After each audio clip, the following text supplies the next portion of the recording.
No Ihorista on kauppa hävinnyt, sekatavarakaupa on hävinnyt, niin että ei täällä ole nyt yhtään.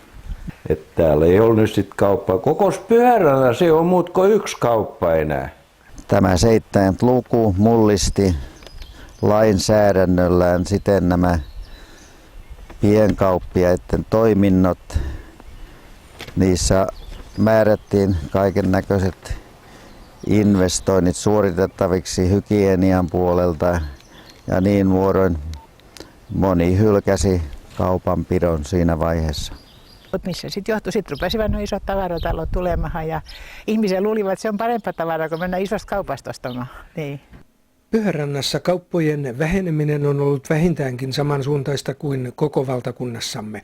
Kun Suomessa päivittäistavarakauppoja oli esimerkiksi vuonna 1964 noin 22 500, määrä oli vuonna 2000 pudonnut vajaaseen 4300. Vuoteen 1859 saakka kaupankäyntiä saivat virallisesti harjoittaa vain kaupunkien porvarit. Maaseudulla tiedetään kuitenkin olleen luvatonta liiketoimintaa ja kulkukauppiaita. Vasta vuoden 1859 asetus salli vähittäiskaupan maaseudulla, mutta siihen tarvittiin kuvernöörin lupa ja kuntakokouksen hyväksyminen. Pyhärantaan ensimmäisen kauppaluvan sai toukokuussa 1872 uusikaupunkilaisen kauppiaan Sergejevin kauppapalvelija eli kirjuri nimeltään Erland Lindvall. Hän aloitti 24-vuotiaana kaupanpidon Rohdaisten Pihalan talossa. Pari vuotta myöhemmin uusikaupunkilainen kauppias ja konsuli Karle Ljung perusti kaupan Rohdaisten Astalan taloon. Ljungilla oli Uudessa kaupungissa muun muassa hyvin menestyvä viinanpolttimo, joten on ymmärrettävää, ettei hän itse hoitanut kauppaa. Kauppa meni vararikkoon ja sen osti toinen sijoittaja, uusikaupunkilainen Axel Tollet, joka aloitti kaupanpidon Junkolan talossa 1878. 4 vuoden kuluttua Tollet myi kauppansa raumalaiselle Olga-Lusina Hummelinille. Seuraavia kauppiaita olivat Karle Gustav Laurel ja 1903 ahvenanmaalainen Karle Emil Sederman. 1910-luvulla hän myi kauppansa Uudenkaupungin osuusliikkeelle. 1800- ja 1900-lukujen molemmin puolin kauppiaana toimi Johan Nestor Huntsala, vastapäätä Pietilän talon navettaa, talossa jossa toimi ensimmäinen kunnantoimisto.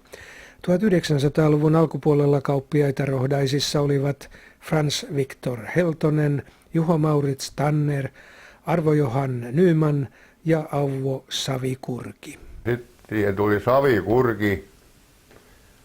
Muistan tämän sen tähden, kun se piti semmoista, osti kanassia tai poikasia. Sitten mäkin olin pikkainen vielä, en tainnut 10 vuottakaan vielä vanholla, niin käytti niin blokkaamassa ja sitten, että tämä muistan kovasti hyvin.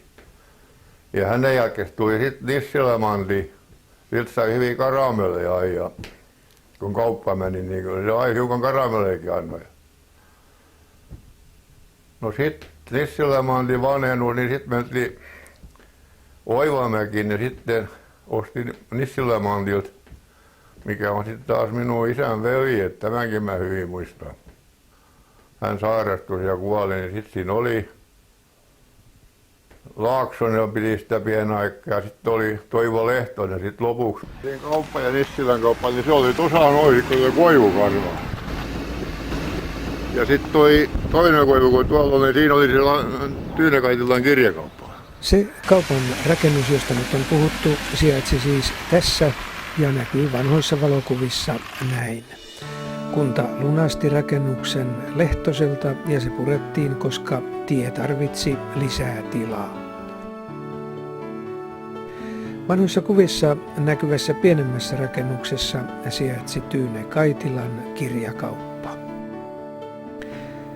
Rauman osuuskaupalla oli Rohdaisissa myymälä ainakin jo vuonna 1917, mutta vaikeina aikoina 1918 liike suljettiin. Se avattiin taas 1922.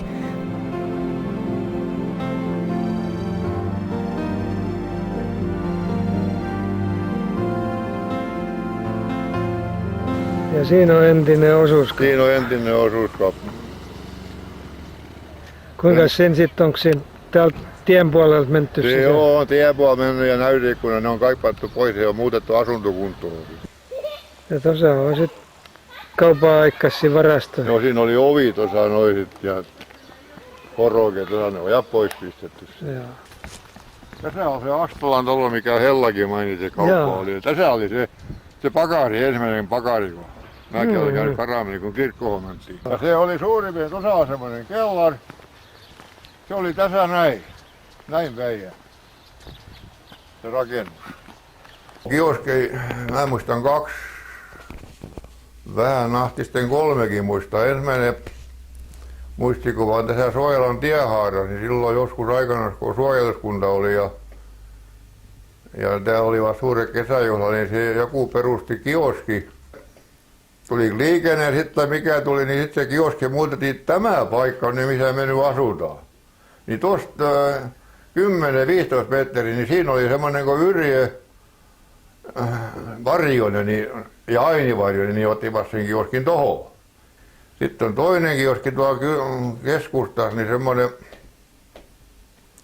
Salminen teurastaja, mikä oli täällä Pyhärannassa ja mikä Uuttenkaupunkiin perusti huoltoasema ja tänä päivänä on Saapi autoliike, niin hänellä oli kioskita siinä Kalliorakennuksen vieressä. Siitä kioskit, mä muistan, kun siellä oli siinä pieniä munkeja, tossia 10 sentin mittaisia, oli vielä hyvin kleinen, mutta niitä on sokeria paljon. Ja sitten sitä punaista limonaari, niin sitä sitten täytyy pyhän saada.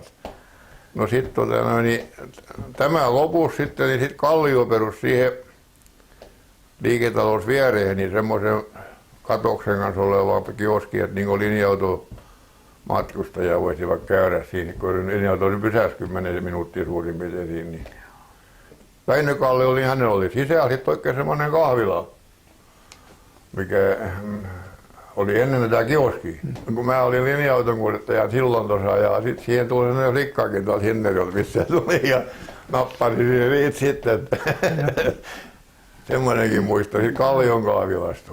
Kallio leipomo on siinä, mikä on tänä päivänä vielä sekin siellä pystyssä, niin siinä olisi semmoinen kuin Iira Palmroos pitänyt aikanaan kauppaa. Silloin kun Kallio, siis Väinö Kallio isä on joskus tullut Pyhärantaan.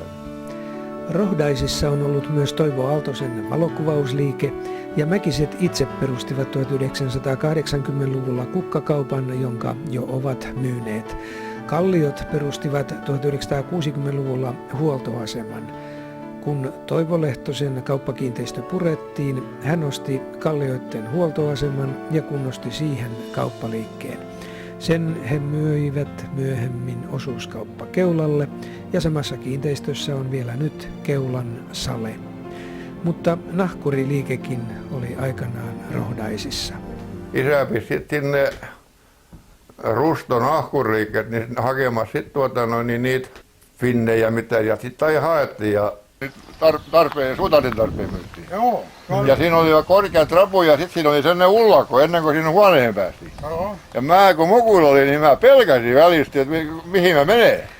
Mutta me menemme nyt Pyhärannan kunnan pohjoisosaan ja ensimmäiseksi Kukolaan. Niin, tämä oli Pyhärannan Kukolan kyllä ensimmäinen kauppakiinteistö. Siinä Peltonen piti kauppaliikettä. Ja nyt se on tänä päivän kesämökkikäyttössä. Tätä sanottiin Toivosen kaupaksi ja tätä Mantti Nissilä piti omaa aikas tätä kauppaliikettä. Mutta tähän on rakennettu nyt tänä päivän jo omakotitalo ja vanha rakennus on purettu, niin kuin näkyy, niin siinä ei näy enää kuin sokkeli. Joo, siinä seinällä näkyy tämä vanha Toivosen kauppakiinteistö. Se on hyvin vanha rakennus, niin kuin näkyy rakennustyyliltäskin, että se on noita kyllä vanhempi rakennuksia ollut. Ja sitten siinä näkyy vasemmalla, niin siinä on ollut tämmöinen portti, hirsistä rakennettu portti ja sitten sitä vasemmalla näkyy tämmöinen varastorakennuksen pääty. Hänen kauppa-aikakautensa oli taas 30-luvulla ennen sotia. Tämän jälkeen Ruohonen perusti tänne tämmöisiä pienimuotoisia päivittäistavaraliikkeitä, oikeastaan niin kuin kioskin muotoisina. Ensimmäinen oli Poutalassa 30-luvun lopulla. Tämä oli Aina Poutala pitämä kauppakiinteistö silloin ennen sotti. Tämä oli kaupan ulkorakennus ja se oli tässä edes tuo uuden rakennuksen ja tämä ulkorakennuksen väli. Se on nyt pihamaata siinä, missä se kaupparakennus sijaitsi. Muodoltaan se oli vähän samanlainen kuin tämä Nissilän kauppakin oli. Kylikki Grönin lopetettua kaupanpidon sodan jälkeen myytiin Ruohosen omistama tontti Kukolan keskustassa Rainer Heinilälle, joka rakensi kauppakiinteistön vuonna 1957. Siinä toimei postia. Kaikki ihmiset kävi sanomassa hakemaan tuolta sisältä. Ja siinä samaa tehtiin kauppa-asiakkaansa. Rainer Heinilä lopetti kaupan 1967 vaiheilla, sitten jatkoi Pusa muutaman vuoden ja rakennus myytiin kolehmaiselle asunnoksi. Tämän vuoksi kuitenkin kauppatilat Maile Kauppiselle, mutta Omistaja tarvitsi tilat asuinkäyttöön. Tähän loppui 60-70-luvulla vaihteessa Kukolan kauppapito. Pienimuotoisia kioskeja täällä kyllä oli vielä muitakin. Oli nimittäin Olka Valmusen piparkakkukauppa. Tämän jälkeen voidaan siirtyä Reilan kauppatilanteeseen. Niin, tämä kiinteistö on Tuovilehtosen rakentama kiinteistö ennen sotti tähän. Se on suurin piirtein alkuperäisessä muodossa muuta, mutta siitä on poistettu näyteikkuna tuosta pohjoisen puolisesta päätyosasta. Tuovi Lehtonen myi maaliskuussa 1957 liikkeensä raumalaiselle osuusliike Suojalle, joka lopetti liikkeen 10 vuoden kuluttua lokakuussa 1967. Tässä nähdään taas osuuskaupan rakentama kauppakiinteistö. Tämä tehtiin sodan jälkeen. Se on muuten alkuperäisessä muodossa. Tässä tänä päivänäkin näyteikkuna on sama kuin ollutkin. Ja sitten siihen on tehty tuommoinen pieni siipiosa tuohon pohjoispäätyyn. Se on tavallaan niin kuin sen sosiaalitila siinä. Nykyisin se on toimiva kauppa vielä tämmöisen kioskimuotoisen kauppan, lähitavarakauppan. Reilan Kipsan kauppiaana on Ilse Vauhkonen. Osuuskauppa Keulan lopetettua tässä 1980-luvulla. Kauppiaana olivat sen jälkeen muun muassa Sorsakivi ja Simola.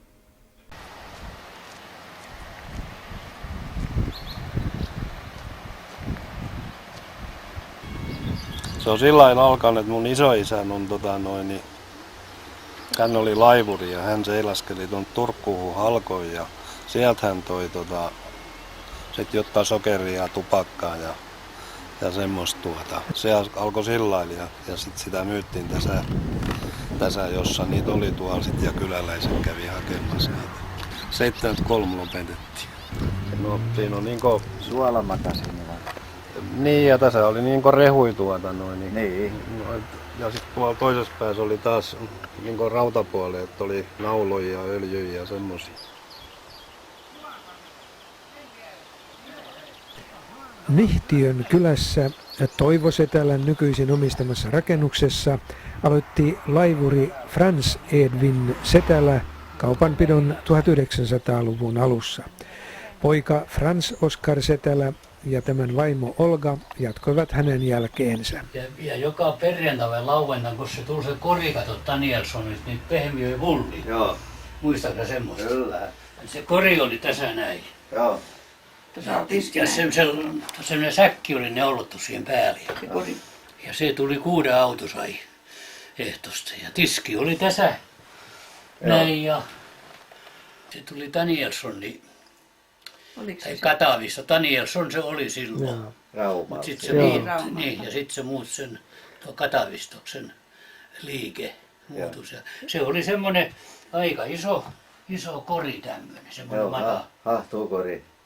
Joo, ja se tuli sitten linja-autossa silloin. Mutta kumpan se tuli sitten perjantai vai lauantai. Kun täällä oli sitten Se varmaan, eikö se lauantai ollut? Siellä oli 25 pennin pulli, sitten siellä oli 50 pennin pulli ja sitten siellä oli markan pusu. Se oli aika iso. Joo. Iso se pusu ja siellä oli jotta hillo siellä No, välissä. niillä oli hyvä menekki. Että... Niillä oli hyvä menekki. Täällä oli sen aikaisen nuoren miehen, sitten ne oli odottamassa jo niitä. Sitten sitä limonaadi oli tuolla, muistaaksä tuolla huoneistossa, se on rakennettu uudestaan. Joo, karpaloviini. Niin, joo. Se oli karpaloviini, joo. Ja poikei oli käymään Ja kuusi tuolla oli sokertoppa, silti on käynyt toppasokeri kanittamassa. tässä.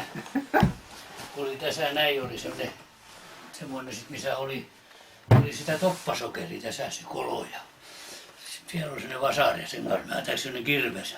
Sen kanssa mä aina nappasin ja sitten painan tuon suulimäkkiryön.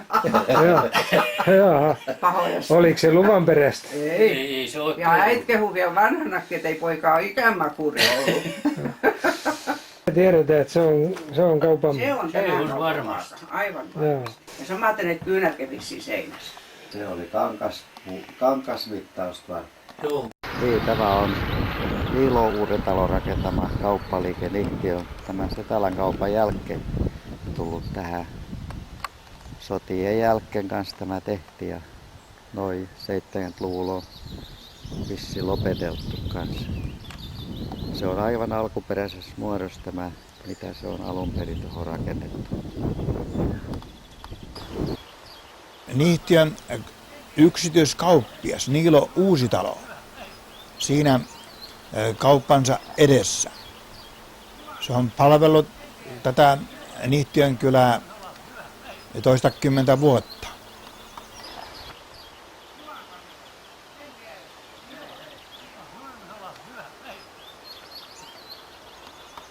Siinä on Rauma Lukon kehittämä kauppaliikkeen alkuperäinen osa tässä edessä ja siellä on vähän laajennuksia tuolla takana. Tässä oli alun perin semmoinen yhdistetty kahvipaari ja pientavarakauppaa. Sitten myöhemmin kahvimyynti lopetettiin ja Lukko myi sen sitten taas Irja Mäkitannilla. Irja Mäkitannilla piti vissiin 5 vuotta siinä kauppaliikettä. Sinä aikana siinä olikin aika toiminta. Oli polttoainemyynti oli tässä keskellä. Oli hyvin palveleva yksikkö tässä kylässä. Santtion kylässä on vuosikymmenien aikana ollut myös monta kauppaa ja kauppiasta. Ensimmäinen kauppias oli laivuri Juho Lindholm, joka aloitti maakauppiaana 1883. Lindholm oli Vaitovalpion äidin isä. Tuossa oli se ensimmäinen kauppa. Se on joku 22. Tämä on mun äitin syntymäkoti. Sitten se siirtyi se kauppa tähän. Ja sitten tuli, kato tähän tuli enemmän tätä näin tilaa sitten jos sitä kauppahankin, kun se hiukan laajennus ja laajennus. Lindholmin jälkeen Santtiolla aloitti kauppiaana Johannes Lehtonen vuosina 1905-1919. Tämän nykyisen kiinteistön paikalla aloitti 1910 kauppiaana Frans Victor Heltonen vuoteen 1914. Heltosen jälkeen tuli Taivassalosta Juho August Lehtonen, jonka suku vaikutti Pyhärannassa kauppiaana pitkään. Tästä ei mentiin ja sitten tuossa oven päällä, siinä oli se iso mainos, Ruuti, Dynamiitti ja sekatavarakauppa. Mä olin aika pieni poika tässä noin. Oletko sä sen kuvassa? Olen tässä näin ja velipoika on tuossa. Jaa. Se nuorin sisko on tuolla noin noiden ovien takana, kun siinä on mustat isot ovet, kun veti niin kuin luukut päälle. Pyhämäläisille suolaa myytiin, niin se oli ajoittain. Se oli kyllä jotain. Kun tuommoisen kaljasin kanssa tuotiin, kun tuolla olkaa on. Niin. Tämmöisen kaljasen kanssa tuotiin Raumalta, niin karkea suola.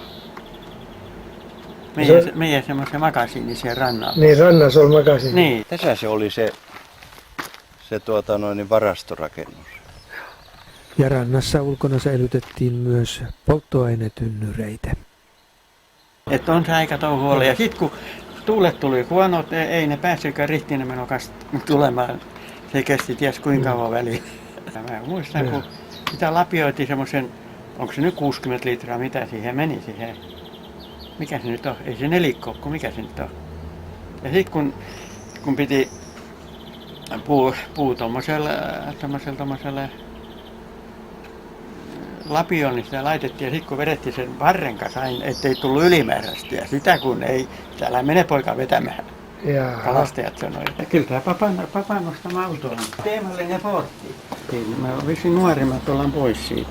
Siellä on pappa ja mamma ja sitten on tämä Torsti vanhin veljeksistä ajaa sitä. Tässä oli semmoinen, kun otettiin tämä huuri pois, niin saatiin tänne semmoinen koppa. Siinä oli jonkun neliön koppa. Niin, että tavara tuotiin sen kanssa. Jaa, se on vähän niin kuin pakettiauton se käytetty. On tavallaan, niin. Juho Lehtosen jälkeen kauppaa piti perikunta vuoteen 1944 ja sen jälkeen Toivo Lehtonen jatkoi vuoteen 1975. Jo 1920-luvulla Santtiolla oli 2 yksityiskauppaa, sillä Untamalasta muuttanut Erkki Laupiainen perusti 1924 kaupan Porkan nykyisin omistaman talon päätyyn. Tosta mentiin sisällä. Joo. Olisiko ollut jossain tässä kohtaa se kaupan ja keittiön väliseinä? Joo. Se oli aika ahdas. Ja se oli jossain 20-luvun siinä puolivälissä, kun hän rupesi rakentamaan toho sitten uut kauppaa. Olisiko se siinä joku 38 vai 9, niin hän myi sen osuuskauppaan sitten, kun hän sairauden tähden vähän jäi siinä sillä tavalla.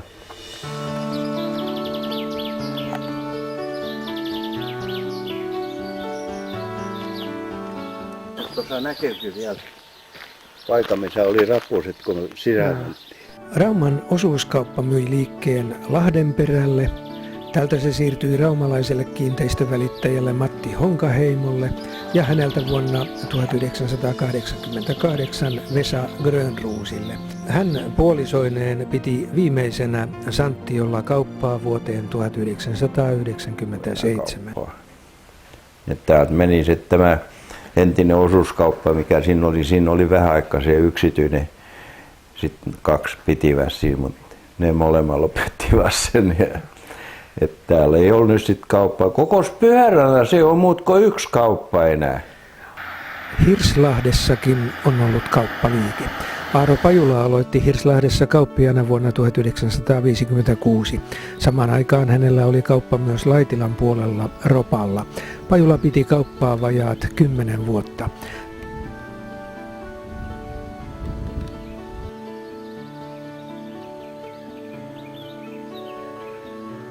Tampereella asuva Pajula kertoi puhelimessa esimerkin, kuinka pikkukaupassa käytiin kelloajoista välittämättä. Eräänä juhannusaattona kauppaa oli käyty myöhään, mutta puolen yön aikaan hän pyysi 2 miekkosta tulemaan aamulla uudelleen ja juhannusaamuna 6 aikaan toinen sitten jo olikin kaupan ovella. Nyt siirrymme Kauhianpään kylään, jossa Kauko Raumosen talossa on jo joskus 1800-luvun jälkipuoliskolla ollut jonkinlaista kauppatoimintaa. Luultavasti tämä on ollut semmoinen jonkunnäköinen sekatavarakauppa sitten silloin, mikä 1800 puolessa välissä, kun on ollut ja toiminut, koska Krese Jerppe on mennyt avioliittoon 1892 Valkamaan Tätilän talon isännän Oskarin sisaren kanssa ja he ovat silloin siirtyneet tähän näin, että kauppa on sitä ennen ollut sitten joka tapauksessa. Ja mikäli tämä nimi nyt sitten paikkansa pitää, niin se on ollut joku Israelsson. Hyllykköjä oli täällä vielä 1960, kun siirrettiin pois ja ovat palotettuja kivissiin. Varastot ovat olleet latjan alla ja tuossa oli pikkainen hirsiaitta, mikä on nyt tuossa katoksessa alla, ettei sitä näykään lainkaan, niin Siinä on ollut varmasti sitten ulkovarasto. No täällä on Kauhajoenpäässä ollut joku toinenkin kauppa. Täällä on ollut niin sanottu Pullalehtonen, tästä pikkasen vielä Raumalle päin. Tässä Pullalehtosen rakennus oli aivan tien vieressä. Nykyään se on siirretty tuonne rantaan se rakennus ja vähän pidennetty. Ja on pinnaltakin vissiin vähän toisen näköinen, kun siihen aikaan se oli harmahtava rakennus. Missä Lehtonen leipoi pullia itse ja myysi niitä siinä. Samaten Kauhajoenpään posti toimi siinä.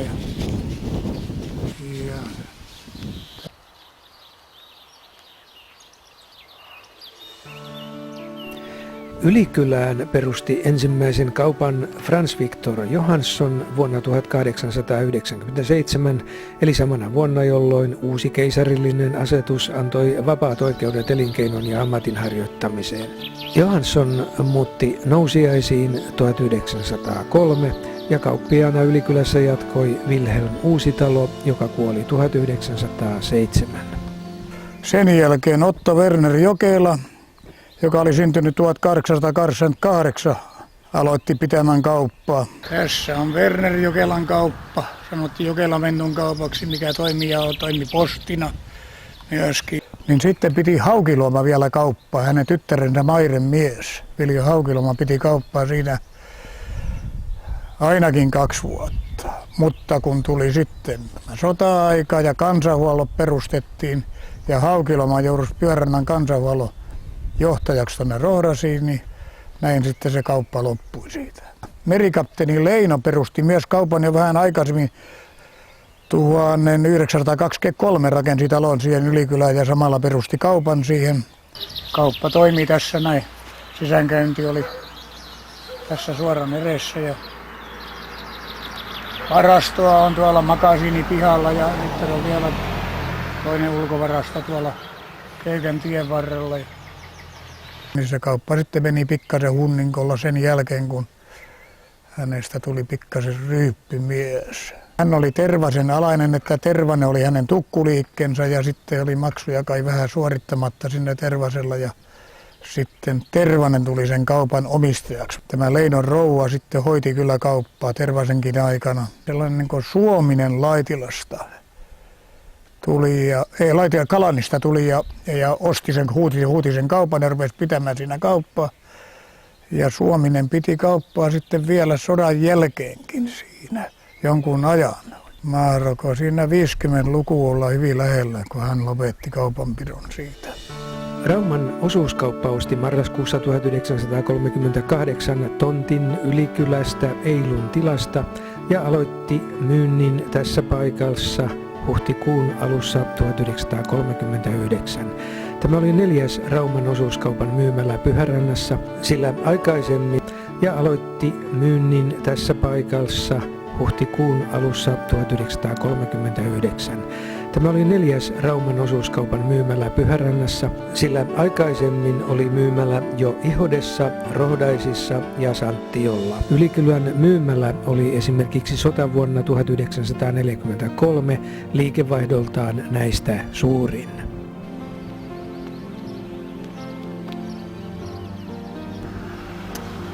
Ja ensimmäinen kaupanhoitaja oli Ivalosta, kun tähän tuli, kun Keula rakennutti. Ja täällä oltiin ihmeessä, että kaukaa on täytynyt hakea hoitajaa.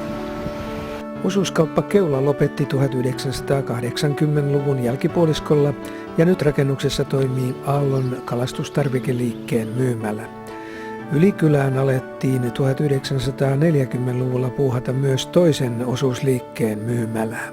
Ja sitten työväestö alkoi ajattelemaan täällä, että ei täällä nyt ihan tollaista niin sanottu kapitalistikauppaa pidetä yksinään, että täytyyhän tänne saada myöskin työväen kauppa. Ja niin ne keräsi nimiä, siinä oli Kandelin, Varjonen ja Laivo, kun keräsivät nimiä. Ja kun nimiä ilmestyi sitten tarpeeksi paperia tai kaupan kannattajia, niin sitten Vaso rakensi kaupan Köykän tien päähän. Vaso rakensi tämän ja nimiä kerättiin sen jälkeen, koska työväki suuttui, että niin täytyyhän saada työläisten liike myöskin tänne, kun Rauman osuuskauppa oli rakentanut ennen tuonne jo oman rakennuksensa ennen sotaa, ja tämä rakennettiin välittömästi sodan jälkeen. Ylikylän kauppa, osuusliike. Ja sitten suurliikkeelle tuli tämä buumi, että piti jokainen sivuliike poistaa. Muistan, kun olin Vason kokouksissa Uudessa kaupungissa, niin siellä sitten tämä Varjonen painosti päällä, kun oli äänestys Ylikylän kaupastakin, missä kaupanhoitajana toimi tämä Aila Lehto, niin ei se ollut koskaan punaisen puolella se kauppa, että olisi miinusta tehty, ja me emme äänestäneet koskaan sen tapon puolesta, ja Varjonen oli vähän vihainen, että mitä sitten taas teitte, että kun Helsingistä kerran tulee määräys, niin meidän täytyy tehdä tämä. Meidän täytyy lopettaa se kauppa sieltä. Joo, ja me ihmeteltiin, että mitä tuottavaa liikettä lopetetaan. Ja kun muut olivat jo tavallaan niin kuin häipyneetkin, niin sitten olisi varma tuotto ollut. Mutta näin siinä kävi. Mutta näin siinä, jos otetaan nyt vielä etelämmäksi tuonne, niin esimerkiksi Hausaaren kauppa, mikä valmistui vasta ja oliko viikon auki, Vason haaraliike, niin siihen se täytyy lopettaa. Kun Erkki Laaksonen lopetti linja-auton ajon aivan siinä jokirannassa sillan vieressä, niin hän perusti siihen kauppaliikkeen. Että oli aina toimisi niin joko 2 yksityistä ja 2 niin sanottu suurliikkeiden sivukauppaa, tai vähintään sitten 2 niitä ja 1 yksityinen. Näin siis Ylikylässä, mutta me siirrymme nyt Ihoden kylään. Elinkeinovapautta koskeneen asetuksen voimaantulo vuonna 1879 raumalainen kauppias J.A. Sjöblom aloitti kaupanpidon Ihodessa Kustaa Lotilan talossa. Seuraava kauppias 10 vuotta myöhemmin oli Juho Efraim Vainio, joka kuitenkin 1900-luvun alussa siirtyi maanviljelijäksi. Mutta sitten puuhattiin oma osuuskauppa. No niin, Ihoden osuuskauppa alkukokous on ollut 1905 keväällä toukokuussa. Ja sitten on jo anomus lähetetty tuon korkeimpaan hallintoon ja heinäkuussa on sitten tullut jo sieltä suostumus, että saa perustaa kaupaa. Ja niin sitten on kova kiire tullut ja sitten saatiin myyntiin käyntiin jo jouluksi. Et kyläläiset saivat omasta kaupasta ostaa jouluostoksiansa. Ensin oltiin vuokratiloissa Isoaunelan vähällä puolella. Oltiin vuokratiloissa ja sitten 1908 alettiin rakentamaan uutta taloa ja saatiin vuokratontti, joka oli Vähäaunelan tilasta.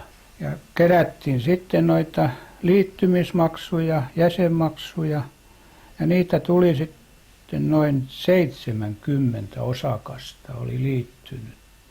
Ja 30-luvulla oli myös semmoinen pitokalusto, jota kyläläiset saivat vuokrata. Sitä oli 50 paria kahvikuppeja, mitä sitten kuului siihen. Vuoden 1930 pula-aikana kaupan hallitus teki päätöksen kaupan myymisestä Rauman osuuskaupalle. Kyläläiset vastustivat kuitenkin tätä ja myynti toteutui vasta kesäkuussa 1938 allekirjoitetulla kauppakirjalla. Se on elänyt Ihoden osuuskaupan ja se on ollut Rauma-osuuskauppa ja se on ollut yksityisellä ja se on nytkin yksityisen kauppan nimeltäs Halekea. Tässä ollaan nyt Ihoden Vuoremäessä ja seisota yhden kylmäksi ja tyhjäksi jäänyt kaupan edessä. Tämän kaupan on alkujaan rakentanut Tenrusi Helmi. Todennäköisesti joskus vuosiluku on ollut ehkä 28 tai jotta siihen malliin, todennäköisesti. Stenruusin Helmi meni naimisiin kauppiaana olleen Lehtosen Torstipojan kanssa ja Torsti aloitti Ihodessa kauppiaana 1930-luvulla, mutta he siirtyivät myöhemmin Ahlaisiin.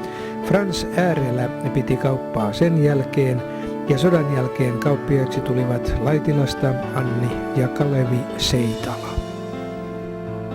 Seitalan kauppa tässä. Siinä on isäntä ja emäntä ulkosalla tulivat tervehtimään meitä. Myöskin tässä on kioskitoimintaa. Onko sitten on Ihodessa ollut polkupyöräkauppakin joskus? Joo, Ihodessa on polkupyöräkauppa ollut varmaan joku 30-luvulta ollut. Sitä on pitänyt Kylälotilan tontilla, Kylälotilan vanhassa sanottiin Alinen puoli. Siellä on pidetty polkupyöräliikettä. Polkupyöriä on myyty ja korjattu. Ja liikkeen omistaja ei ollut Lotila Yrjö. Mulla on tallella semmoinen, missä noita polkupyörän pinnoja kiristetään ja laitetaan paikalle, joka niin kuin pyöritetään ja siitä saa aina kiristetty ne pinnat piukkaan. Että on se teline vielä olemassa siltä ajalta. Ja toinen, tämä Tenruus läks tämän toisen talo, mikä tässä näkyy, se oli pitkä vanha-aikainen talo. Ja tässä päässä talo oli rakennettu yksi iso huone ja siinä tämä Tenruusin Helmi rupesi pitämään joskus ensi kauppa. Sitten oli Suojan kauppa, tuli siihen mikä Tenruusin Helmi jätti, se vuokrapaikka, niin sitten tuli Suoja osuuskauppa tuli siihen, joskus 32 tai 3 tai joku semmoinen. Mutta ei se onnistunut se kaupanpito sen tähden, että se oli vissiin 2-3 vuotta siinä ja sitten se paloi koko talo. Niin, nyt ollaan Ihoren Ponkimäessä ja tässä on entinen Ihoren kahvila. Sitä mä en tiedä historiaa, että koska tämä on pantu alulle, mutta se mä tiedän, että Rafael Tiihonen on pitänyt tässä leipomoliikettä ja jonkunlaista pienmuotoista kahvilaa. Siellä oli muutama pöytä. Sitten oli toinen, tämä etumainen huone oli niin kuin myymälän puolta. Ja siinä oli tiskillä oli kaikki leipomotuotteet. Mutta oli grammari, mikä markan koliko vissiin pisti, niin sytys mahdottoman komia punaisen valo ja silloin alkoi Viipuri-Vihtori kuulumaan. Ponkimäki on ollut aika vilkas paikka. Vermuntila, Vahantausta, Varrohokylä, Polttila, no tietysti ihorelaisen. Tämä oli niin kuin pian ravintola. Nyt me ollaan Nuuskis. Tämä on Nuuskin kylä ja tämä on vanha Virtasen talo, mitä nyt ollaan kuvaamassa. Mutta semmoista tavaraa, mikä säilyi ja kyläläiset saivat tässä pienen ensiavu, et ei tarvinnut ihan joka kauppa lähti. Nyt me ollaan Pyhärannan Lahdenvainion kylässä ja tässä on yksi Lahdenvainion kaupoista ja tämä on Maikola Ilmarin talo. Maikola Ilmarin poika. No sit menikin nastaan. Osuuskauppaa Keula tässä alla. Niin, tässä näin. Osuuskauppa se oli. Joo. Se on niin vuokralla meillä. Kun minun äiti kuoli, niin kaupanpito lopetettiin. Sen jälkeen sitten taas vuokrattiin osuuskaupalla. Joo. Eli Vainio Ilma oli myymälähoitaja. Joo. Niin tämä on nyt Lahdenvainion kylä ja tämä on Horslevin talo. Nyt se on kesäasunto. Tässä talossa on asuttu vuodesta 1790. Asukkaat olivat Mats Eerikin poika ja Maria Jaakobin tytär. Talossa on pidetty myös koulua 1800-luvulla useiden vuosikymmenien aikana. sekä nisukauppa 1900-luvun alusta yli 50 vuotta. Kauppias oli Olka Elanko. Kalja tässä myytiin kanssa. Niin joo. No viikonloppu, siellä on paljon porukka siellä. Niin kuin sitten pelattiin korttimäellä ja mitä kaikki tehtiin. Punaista lemonaaria, jonkun munkia. Ja vähän pilsneriäkin varmaan. Pilsneriäkin varmasti. Joo. Joo. 1930 oli myös Polttilan järjestetty semmoinen jakeluliike, jota piti Päivärintaa. Hänen harteillaan oli sivuliike siellä. Ja tässä on ollut sitten ensimmäinen. Joo. Oli ensimmäinen ja aika pitkäkin tässä talossa. Ja kenen kauppa tämä nyt sitten oli? Ruohomäki. Ruohomäki, joo. Se oli tässä päässä. Siinä oli niinku, tämä talous on joskus vissi niinku saliksi rakennettu, niin se oli siinä salissa. Ruohomäki lopetti ja kesäkuussa 1946 raumalainen Suoja avasi myymälän tässä rakennuksessa. Sitten Suoja osti 1952 kiinteistön, johon sijoitettiin vuokratiloissa ollut Suojan myymälä. Et se rakennettiin ihan kaupaksi? Ei rakennettu? Ei, se on vanha omakotitalo. Se loppui sitten, en osaa sitäkään sanoa, että koska loppui. Sitten tässä ei ole sitten sen jälkeen kauppaa.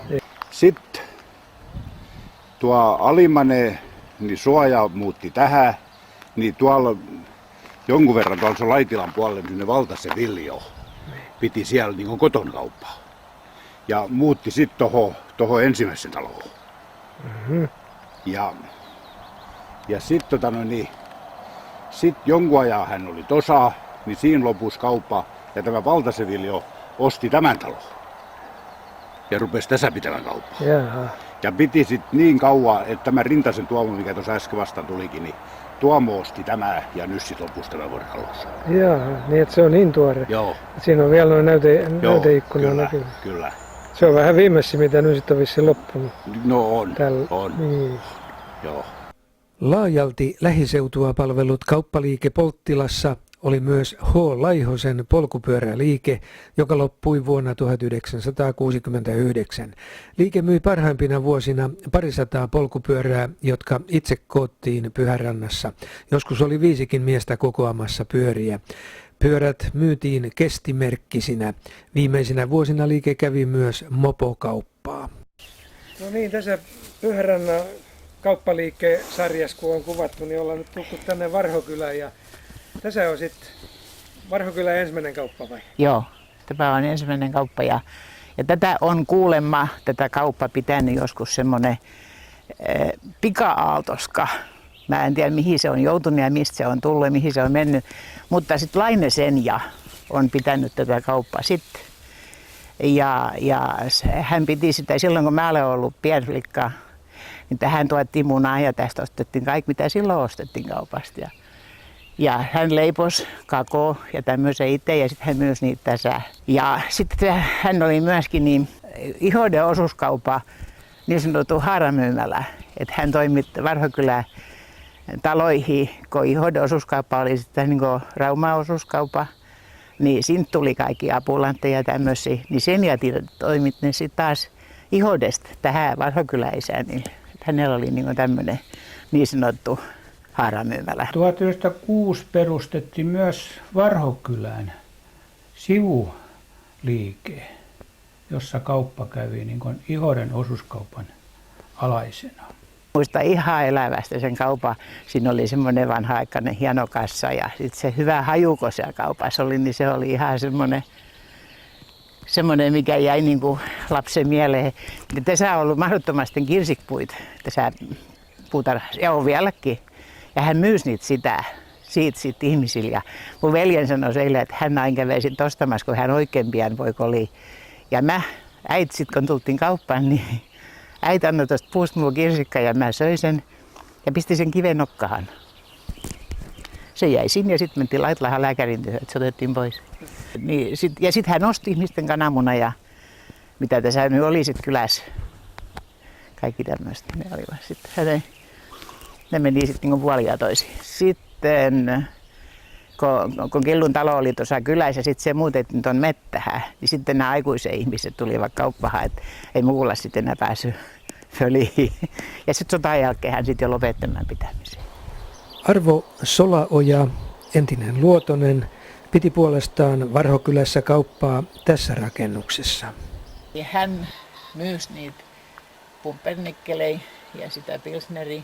Ja kun hänellä tuli ostamahan, niin hänellä oli oikein paha nivelreumatismi. Ja hän kannoi sitä pumpernikkeliä sormissa sitten toisen.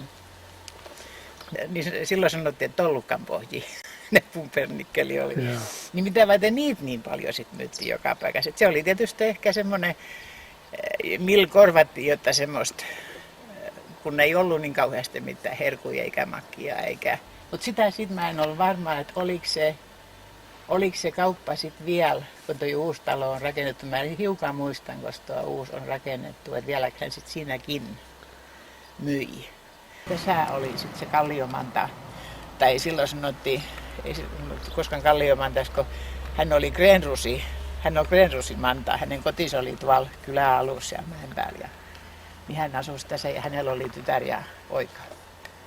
Ja mä muistan niin hyvin se, kun se alkuperäinen rakennus, se oli näin päin. Ja tästä meni vähän hieno kiviportta ja ne oli iso se ylimmäinen kiviaskelma. Ja sitten oli oikein korkki kynnys, kun mentiin sinne postoon. Ja musta tuntui, että alun perin Mantallakin oli se susiovi. Sitten hän myysi ja niitä pumpernikkelejä ja sitten hänen poikas kävi hakemassa Pyhärannasta niin Kallion pakarista aamuisin ennen kuin kouluun läksi semmoisen kymmenkunnan ikäisen, niin 30-luvun alussa. Niin Pykorili se nisussi, niin sanottiin, että nisussi myytti. Niin Manta myös niitä, että se oli tuoret joka päivä. Ja sitten Manta eteisessä oli myöskin kylän posti. No niin, ja tässä on sitten ollut tämän kylän viimeinen kauppa. Joo, Rauman osuuskauppa, Varhokylän myymälä. Ja tämä on aukaistu sitten tammikuun 10. päivä 49. Mä muistan niin tasan tarkkaan sen päivän, kun mun isoäitin hautajaisen olivat silloin 9. päivä. Ja mä olin Eurajoen kansanopistossa silloin ja läksin silloin maanantai-aamusta. Toisen läksivät kaupan avajaisiin. Semmoinen hyvin tämmöinen erikoinen aristokraattinen neiti Lahja Sipilä niin oli ensimmäinen myymälähoitaja. Ja mä en muista kuinka kauan hän siinä oli, mutta sitten siinä oli aika montakin. Ja sitten tuli semmoinen Luukkasen Heikki ja Inga tuliva. He olivat semmoinen nuorpari ja heillä oli silloin vissiin muistaakseni 2 lasta, kun he tulivat tähän ja 3. synnys tässä. Ja he olivat aika kauan tämä myymälä. He pitivät se oli niinku semmoinen oikein semmoisissa hyvissä käsissä silloin, kun he tässä olivat. Ja se oli nimittäin juuri sitä aikaa, kun Varhokylähänkin ostettiin ensimmäisen auto, kun Luukkasen Heikki osti vissiin ensimmäisen auton kylähän ja sitten oli 2 semmoista isäntä, kun ei halunnut olla huonompi kuin myymälä kauppiaskaan. Et he ostivat sitten kanssa, että 3 autolla mentiin pitkään aikaa kylässä. Ja tämä oli niinku semmoinen kyläkeskus ja piti niinku tämmöisen pienen mettäkylän, kun tämäkin nyt on 100 asukkaan kylä, suurin piirtein 100 asukkaan kylä, niin tähän tuli kauheasti muualta. Et niin kuin Ropan kyläkin on tuossa 5 kilometrin päässä, niin tämä oli melkein ropalaisten kauppa. Sitten rupesivat tietysti maailman ajan muuttumaan ja mikä siinä sitten oli, että se rupesi. Sitten siinä tuli semmoinen tilanne, että sitten yksi ja toinen myymälänhoitaja olivat pienen aikaa ja kun näkivät, että myynti laski ja laskeva kuin lehmä häntä, niin sitten tuli semmoinen, että sitten se oli viimeiseksi suljettavitten listalla. Sitten 37 on tämä kauppa lopullisesti suljettu. Ja tämä pärjäsi hyvin silloin kun tämä oli niin kuin parhaimmin aikoina. Mutta missä sitten johtui, sitten rupesivat nuo isot tavaratalot tulemaan ja ihmiset luulivat, että se on parempaa tavaraa, kun mennään isosta kaupasta ostamaan. Niin. Tämä oli siis Varhokylän tilanne, mutta se pätee kaikkiin muihinkin kyliin, joissa vuosikymmenien aikana on ollut kymmeniä kauppoja. Mutta koko Pyhärällä se on muut kuin 1 kauppa enää.